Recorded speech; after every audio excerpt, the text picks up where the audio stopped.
नमस्कार दोस्तों, only study channel में आप सभी का स्वागत है।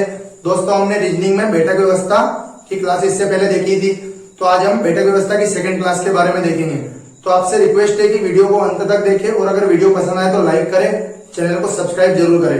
दोस्तों, अपन ने बैठक व्यवस्था में सारे कॉन्सेप्ट देख लिए थे और क्वेश्चन भी देखे थे, तो आज अपन उसी में आगे क्वेश्चन देखेंगे, अच्छे लेवल के क्वेश्चन देखेंगे। तो पहला क्वेश्चन यहाँ पे मैंने लिखा है, देखिए इसको आप।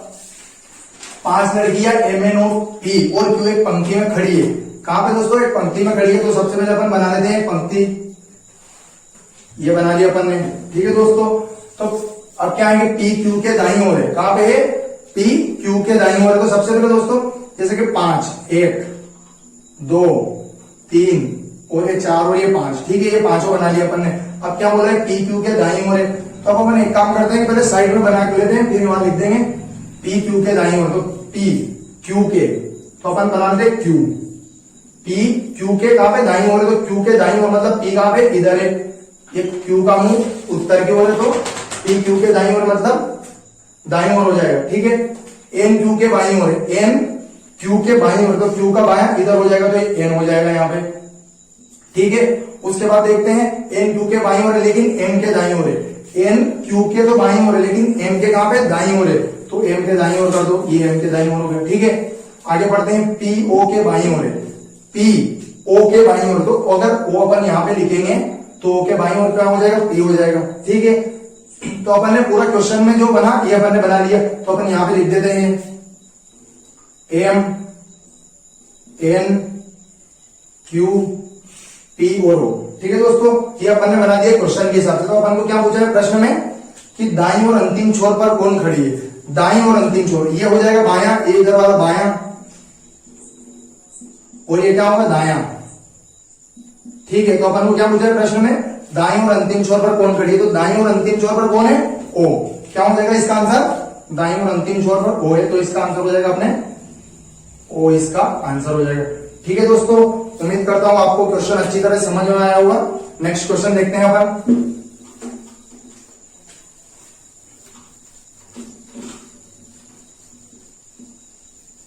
नेक्स्ट क्वेश्चन देखते हैं दूसरा।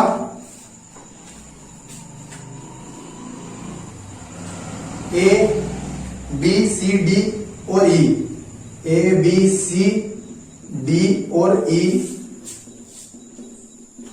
A B C D और E पांच लड़के एक व्रत में बैठे हैं। एक व्रत में बैठे हैं। कहां पे बैठे? एक व्रत में। व्रत वाला कॉन्सेप्ट भी देखा था अपन ने। तो इसमें आंसर देखेंगे अपन। C E के ठीक बाईं ओर बैठा है, C E के ठीक बाईं ओर बैठा है। कहां पे बैठा है? बाईं ओर बैठा है। ठीक है दोस्तों, आगे देखते हैं अपन। A D और E के बीच में बैठा है, A D और E के बीच में बैठा है, A D और E के बीच में बैठा है।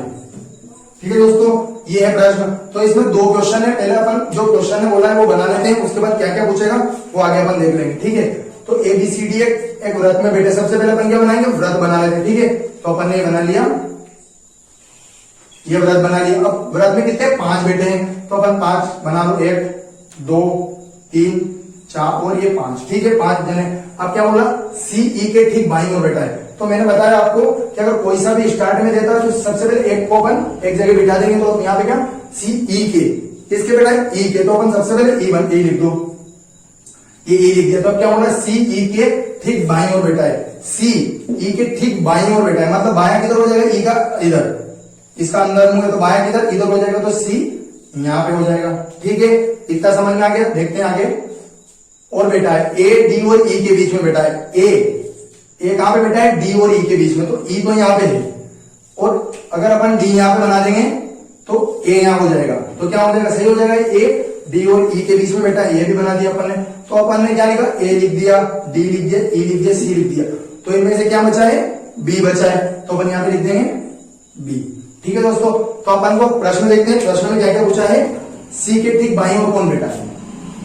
पहला प्रश्न है सी के ठीक बाईं ओर कौन है, सी के ठीक बाईं ओर कौन, ठीक है।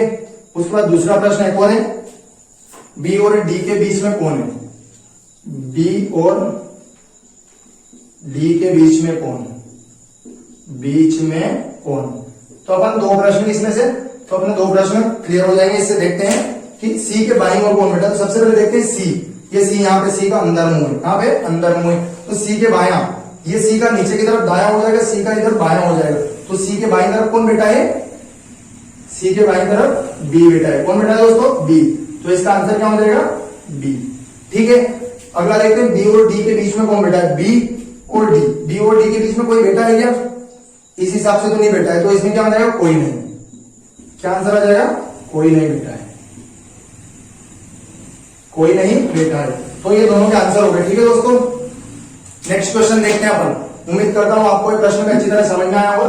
अगला क्वेश्चन देखते हैं अपन, थोड़ा सा वो लेवल बढ़ा के क्वेश्चन देखेंगे अपन। उम्मीद करता हूं आपको क्वेश्चन अच्छे से समझ में आ रहे हैं। तीसरा क्वेश्चन देखते हैं अपन। चार लोग एम एन ओ पी, ओ और पी, चार लोग एम एन और पी ताश खेल रहे हैं, ताश खेल रहे हैं, ठीक है। आगे देखते हैं प्रश्न में, एम दाईं ओर है एन के, एम दाईं ओर है एन के, किसके दाईं ओर है एम, एन के दाईं ओर है, ठीक है। उसके बाद देखते हैं और एन के, और पी बाईं ओर है ओ के, पी बाईं ओर, पी बाईं ओर है ओ के, ओ के। तो आमने सामने कौन बैठा है, आमने सामने कौन बैठा है, ठीक है दोस्तों। तो अब अपन देखते हैं कि सबसे पहले तो बता क्या रहा है, ताश खेल रहे हैं, क्या खेल रहे हैं, ताश। तो अपन को पता होना चाहिए कि ताश में आमने सामने बैठते हैं, ठीक है, इतना सबको पता है। तो चार लोग, तो जैसे अपन ने मेज बना देते हैं, ये मेज बना दी, ठीक है। इस मेज पे चारों तरफ बैठे हैं, तो अब क्या देखते हैं, M N O P, M दाईं ओर है एन के। तो सबसे पहले मैंने बताया था आपको कि एक किसी को भी बिठा देंगे, तो अपन यहाँ एम के दाईं ओर है, तो एम बिठा दो यहाँ पे, ये अपन ने एम बिठा दिया, ठीक है। अब क्या हो रहा है, एम दाईं ओर है एम के, तो एम दाईं ओर है एम के, तो एम का दायां कौन सा, ये वाला हो जाएगा, तो एम यहाँ पे हो जाएगा, ठीक है। आगे देखते हैं, एम के पी बाईं ओर है ओ के, पी कहां पे है, ओ के बाईं ओर है। तो अगर पी को, ओ को यहां बिठाया, तो ओ का बायां इधर हो जाएगा ऊपर वाला, तो ये पी हो जाएगा, ठीक है दोस्तों।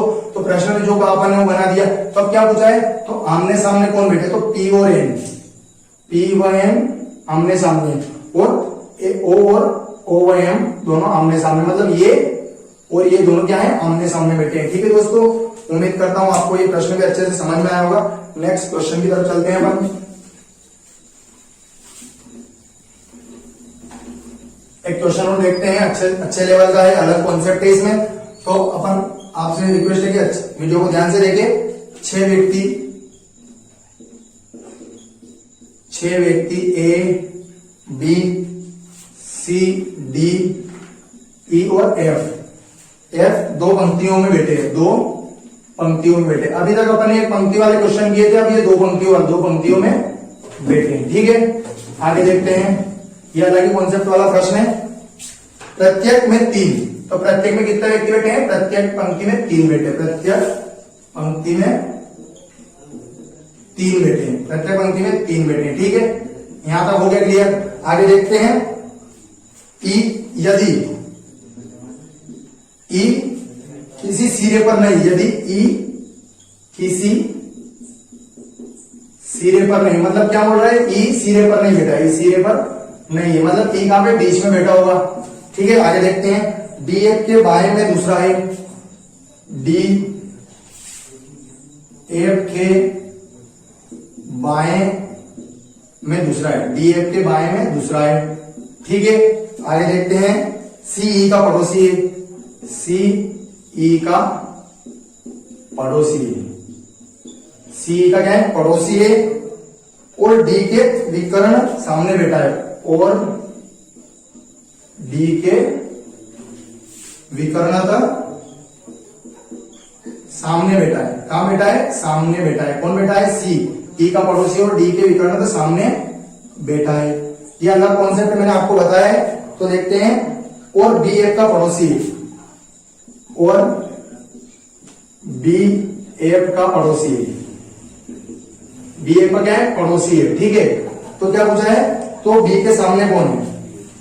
तो बी के सामने कौन बैठा है? बी के सामने कौन बैठा है? किसके? बी के सामने। तो दोस्तों मैंने आपको बताया था कि अलग ही कॉन्सेप्ट वाला क्वेश्चन है, तो इसको अपन ध्यान से देखेंगे कि सबसे पहले क्या बोला है कि 6 व्यक्ति A B C D E F, 2 पंक्तियों में प्रत्येक में 3, तो मतलब 2 पंक्तियां बना दें। जैसे 3 व्यक्ति है, 3 प्रत्येक में 3 बैठे हैं, प्रत्येक में 3 बैठे, तो अपन ने प्रत्येक में 3 बैठा दिए। ठीक है, अब देखते हैं अपन कि क्या बोला है कि ई किसी सिरे पर नहीं, तो मतलब ई यहां भी हो सकता है या ई यहां भी हो सकता है। ठीक है, ये बना लिया अपन ने। ई दोनों में तो कहीं भी हो सकता है। अब आगे क्या बोला है?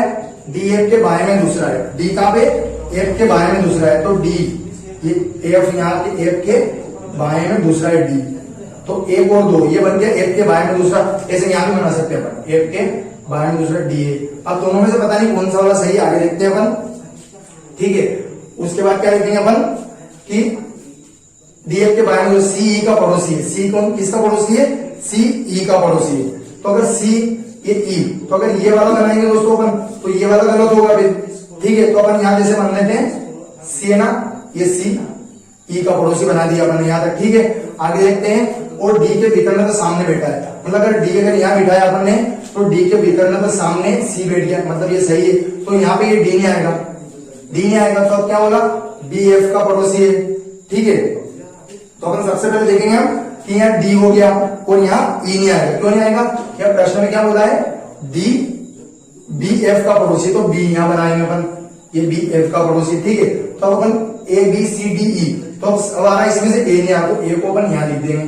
ठीक है दोस्तों, तो अपन ने यहाँ पे बना दिया, तो इसको अपन यहां लिख देंगे ऐसे। यहाँ पे आ जाएगा ए ई और सी, ये क्वेश्चन के हिसाब से अपन ने पूरा जमा लिया, डी बी और एफ। ठीक है दोस्तों, तो अपन ने क्वेश्चन के हिसाब से पूरा जमा लिया है। अब अपन देखते हैं प्रश्न में क्या पूछा अपन को। तो बी के सामने कौन बैठा है? तो बी है। बी के सामने कौन बैठा है? ई। बी के सामने कौन? ई बैठा है, ई। तो क्या हो जाएगा इसका आंसर? ई हो जाएगा। ठीक है दोस्तों, तो आज की क्लास में इतना ही। उम्मीद करता हूं आपको वीडियो बहुत ही पसंद आया होगा। अगर वीडियो पसंद आया तो लाइक करें, शेयर करें और चैनल को सब्सक्राइब जरूर करें। धन्यवाद दोस्तों।